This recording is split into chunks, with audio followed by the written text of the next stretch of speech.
भी कोटि कोटि प्रणाम। आदरणीय अन्ना जी, इनके चरणों में कोटि कोटि प्रणाम। और यहाँ पर उपस्थित सभी सत्संगी प्रेमी भाई बहन, दूर दराज से आए हुए सत्संगी प्रेमी भाई बहन और ग्राम निवासी, इन सभी को मेरा प्रेम पूर्वक जय गुरुदेव।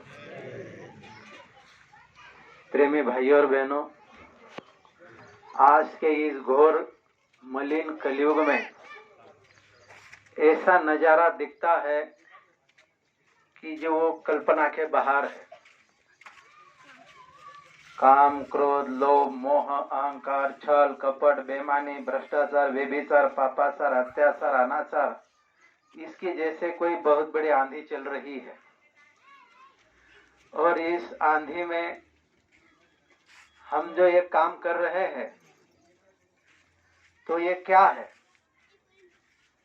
तो एक गांव में एक कौवा और एक चिड़िया रहते थे ऐसे पेड़ के ऊपर।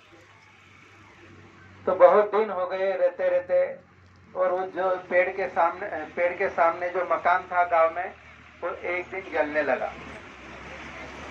तो जब वो जलने लगा तो सारे गांव के लोग उस मकान की आग बुझाने के लिए कोई पानी डाल रहा है, कोई मिट्टी डाल रहा है। हर लोग अपने अपने तरीके से वो आग बुझाने में जुट गए।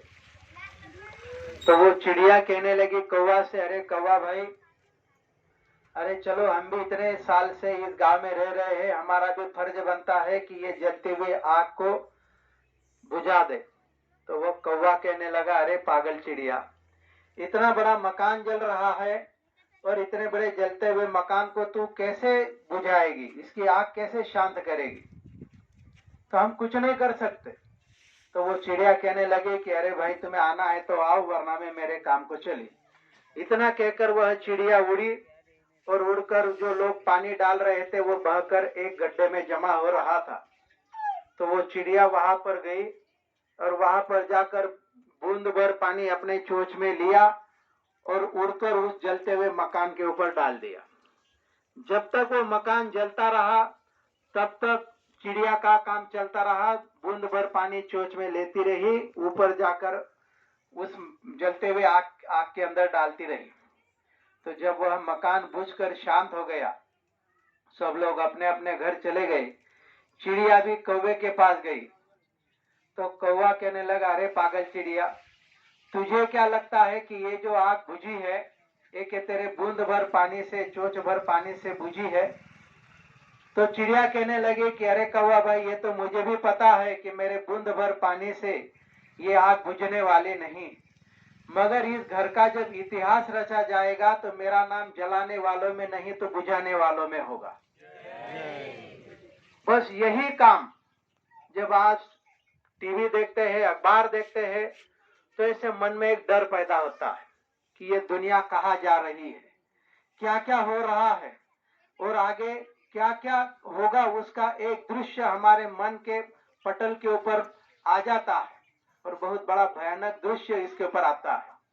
तो उसके ऊपर जब इसका सब सारांश निकाला जाए तो गुरु महाराज ने पहले ही बता दिया कि जैसे महाभारत के समय में युद्ध होने वाला था तो दोनों सेना आमने सामने खड़ी थी, बीच में भगवान कृष्ण का रथ खड़ा था और उस समय बताया गया कि देखो, अभी युद्ध शुरू होने वाला है।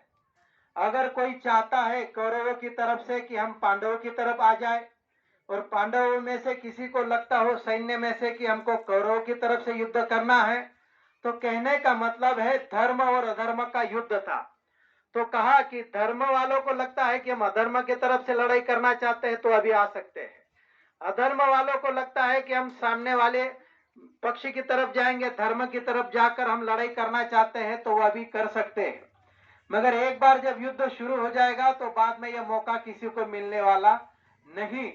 तो वैसे ही बात प्रेमी भाइयों और बहनों, परम पूज्य बाबा जय गुरुदेव जी महाराज ने यही बात हमको बताई कि कहा जाता है ना कि शांति दूत फैलेंगे घर घर में, रोम नहीं होगा बाका। तो कहने का मतलब है आज ये आने वाला दृश्य धर्म और अधर्म का युद्ध जैसा है और इस युद्ध में हमको ऐसा सोचना है आंख बंद करके, क्या मैं धर्म की तरफ युद्ध कर रहा हूं या अधर्म की तरफ कर रहा हूं? तो ये जब हमारे मन को टटलोगे तो जवाब हमको मिल जाएगा। तो जब युद्ध शुरू हो जाएगा प्रेमियों, तो इसका आगे का दृश्य तो बहुत बड़ा है।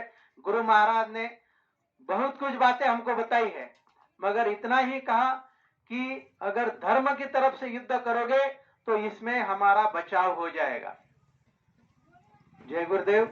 हो सकता है मेरे बोलने में कोई गलत शब्द निकल गया हो तो आपका छोटा बेटा समझकर आप मुझे माफ करोगे, ऐसी आशा करता हूं। सबको